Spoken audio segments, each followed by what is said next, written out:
Okay, yes. Oh God. Okay. Okay. Hey. Oh. Yeah. Hey. Oh, you're filming. Yeah. What else would I be doing with myself? Nothing. Everyone went outside. Well, thank you. Oh. Scout. Come on. Let's go. Yeah. Okay, hopefully this video will not be super long, but it probably will be, so let's just get into it. And if I'm talking fast, it's because I'm like nervous, like, I don't want it to be that long. Anyway, you're missing update 5 for Pan That Palette, and I apologize. I had it filmed and then it just got pushed back. Things happen. I didn't feel appropriate posting it when it should have went up, and then like just some things like personally went on, and so by the time I was like ready to upload it, it's like half the month is already over with. So I'm coming at you right now on June 24th, and so we're gonna do updates 5 and 6 together. I know this is, I don't know when exactly you'll see this. I don't know if you'll see this like at its regularly scheduled upload time on July 1st or what, but just know it's June 24th and you're getting updates 5 and 6. So what I'm going to do is roll the clip, but we're going to roll it from the last time you saw it, which would be May, I believe. And then I'm going to roll the June clip that you're missing.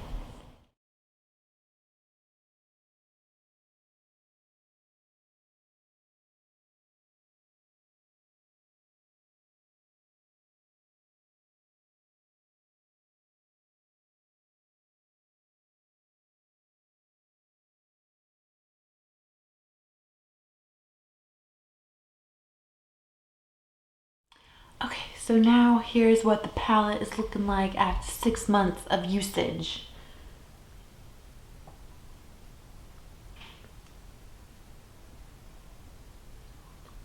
Okay, let's talk about these changes. So we did finally hit pan in Sepia right here. So happy, so over it.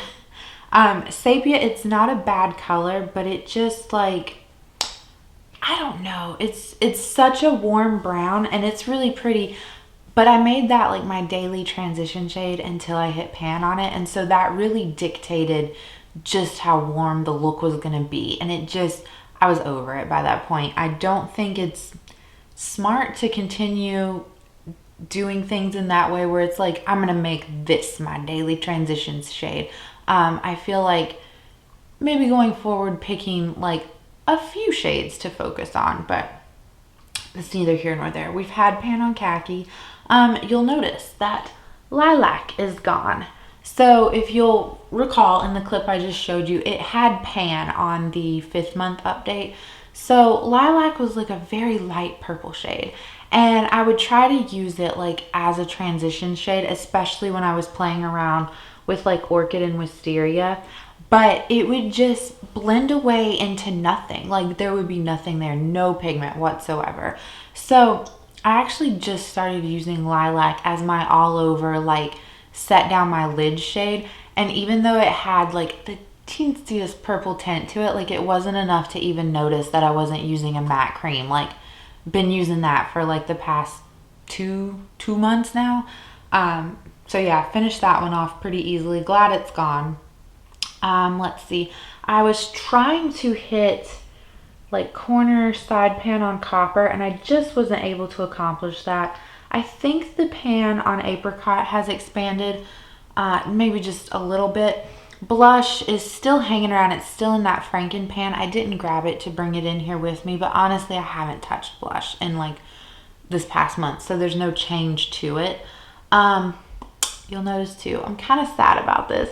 Cashmere is gone. So this and Smokey Topaz were probably my most 2 favorite shades, and it's so early on. We're halfway through the year and they're both gone. Like, I'm a little sad. I have tried, just out of what I would consider to be a lid shade within this palette, Smokey Topaz, Cashmere, Vanilla, Sand, and Opal.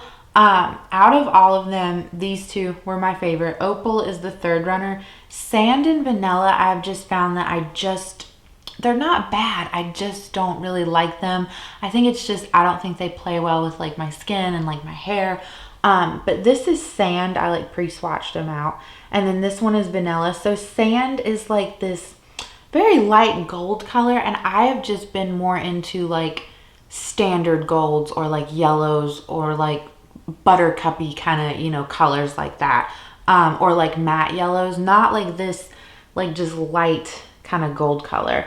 And then vanilla is just, I mean, it's vanilla, so it rings true to its name. It's just like this very like white shimmery shade, and it's not bad. It's just, haven't been really drawn to those, so I'm not really liking them. And I thought, like, when I would look at these in the pan, I thought that cashmere and vanilla would be much more similar, but they're not. Like, cashmere was just, I don't even know, it was like almost like a taupey version of vanilla, but not like super super dark, but much darker than vanilla. So they don't, I thought that I would be able to use them interchangeably is what I'm trying to tell you, and I really wasn't.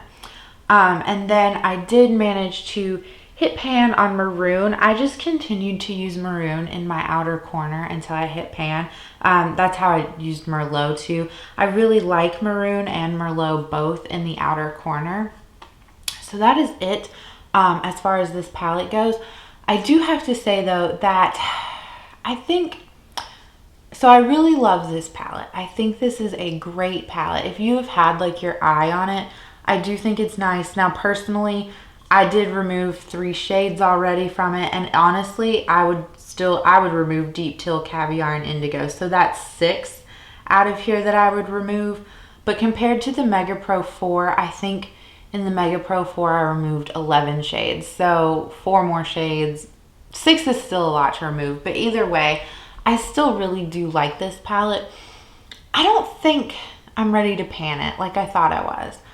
Like, I feel like this is kind of a staple palette in my collection. Like, it would be nice to, like, when I do, like, hopefully in September, I get to go make a trip back home, like, you know, good Lord willing and the creek don't rise. But this palette would be nice to take because it's just, it has everything you could want, and it's not, for being like a 32 pan palette, you know, it's not like that big. So, and then too, with it being 32 shades, I want to make really good progress on this, and so I'm not allowing myself to play around with my collection as much as I have been, and that's really sad to me.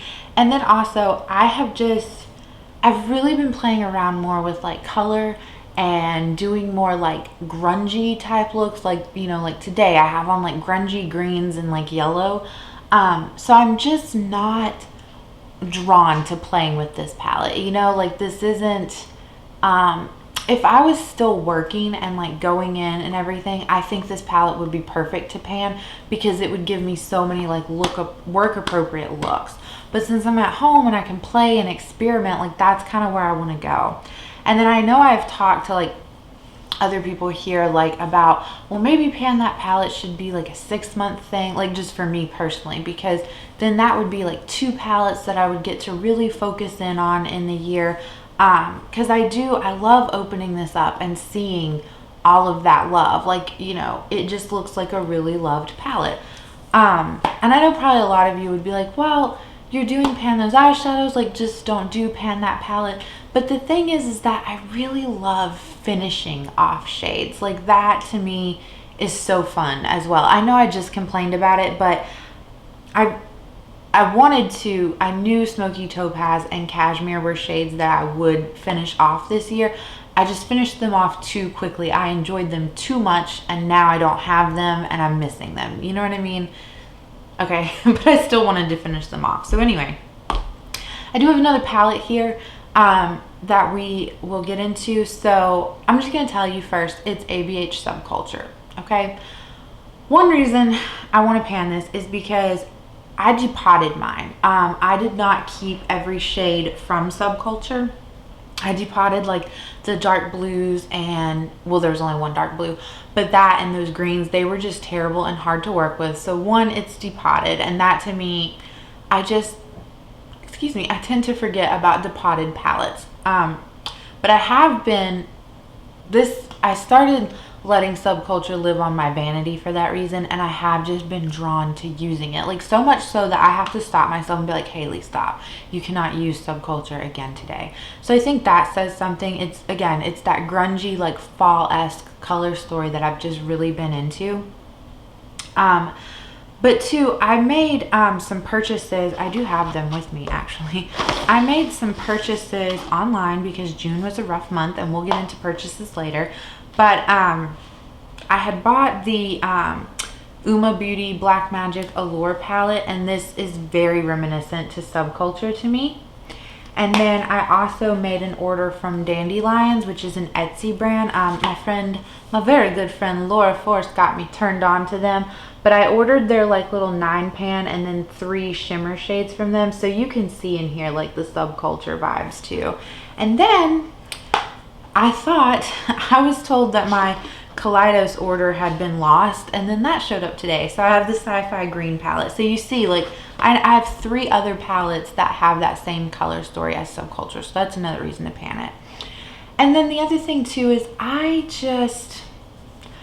I'm not one for cancel culture. I'm very much like, let's give people a second chance. However, my biggest pet peeve, and this is going to sound really funny, I live my life in extreme ownership terms. So like I have to take responsibility for my actions, like no matter what.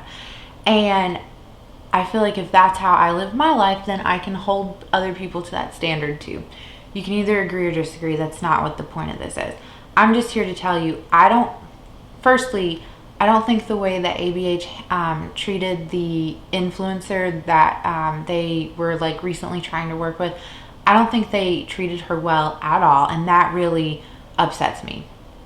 And then two, I feel like every time there is a problem with ABH, like, so be it with this influencer, be it with like the Rodan and Fields collaboration they did, their response is always like, oh, I didn't know. Oh, I didn't know. Oh, poor communication. And to me, it's like, well, you're the face of the brand. You're the owner, you're the CEO, you're the whatever. You take extreme ownership. You own up to it. You don't make excuses. Own up to it. So I can't stand that. I can't get behind them as a brand. I'm sorry. So I'm not trying to like sway you guys. I'm just letting you know kind of like the multitude of reasons that go into picking subculture. Also, so then too, it looks like the similar color story as those other 3 palettes. This one would be the oldest. It just makes sense. On so many levels, it just makes sense to go ahead and pan subculture. So I'm going to open it up and show you guys where we're starting with it. So you can see it is depotted. So this is a single shade from Tarte, and it was from the Tarte Clay Play Face Palette Volume 1. I believe the shade is called Solstice. This is going to be my matte cream shade to work on. And then, so here is subculture. So we have Dawn, Roxy, Electric, Adorn, New Wave and Edge, I think, or maybe it's reversed, but either way, those are the 2 names. And then you have All Star and Fudge. And then down here at the very bottom, these are 2 matte shades left over from my Lorac Mega Pro 4. It's Mocha and Spice. Spice is the red one, Mocha is the brown one. I just thought they complemented this palette very well, so I added them in there too. That way it's 10 shades we're working on, right? 2, 4, 6, 8, 10. Yeah, 10 and then 11 with the cream. This shade down here in the corner is the other shade from my Lorac Mega Pro 4. It's the shade Steel Wool. I just threw this in here because he doesn't really have a home, and it's an interesting like blue color, and I could see it working really well with Roxy or All Star or like the browns maybe. So just threw that in there on the off chance that hopefully I could finish it up. But yeah, so this is where we are starting with our new Pan That palette. So I'm excited. Like I said, I've really been just super drawn to this. This color story has just been really inspiring to me. So I would love to be able to pan this completely by the end of this year. Do I know if that's possible? No. I think what's more possible is that we would have a few shades like finished off from this, but I could at least have pan on every shade. And then in January, we'll reassess the situation. Like maybe we carry this out until it's just finished. Like, I don't know. But this is the one I want to pan. And then too, this panning subculture gives me the ability to pull in those shades from like Dandelions, pull in the Kaleidos palette, pull in the Uma Beauty palette. So that's 3 right there, that palettes that I get to pull in and work in conjunction. And then also like this color story just goes with a lot of things. So I'm really excited. I hope you guys are. I hope that you're not mad about not seeing the Mega Pro 1 anymore, but it's a good palette and I'm happy to let this one continue like to exist in my collection. I'm not ready to pan it just yet in total. I'm proud of the work that I have done on it. So yeah, that's it. Sorry, hopefully this wasn't too terribly long. Hopefully I can edit it down. Let's pray for a 15-minute video, okay? But that's it. I will catch you guys in the next one. Bye.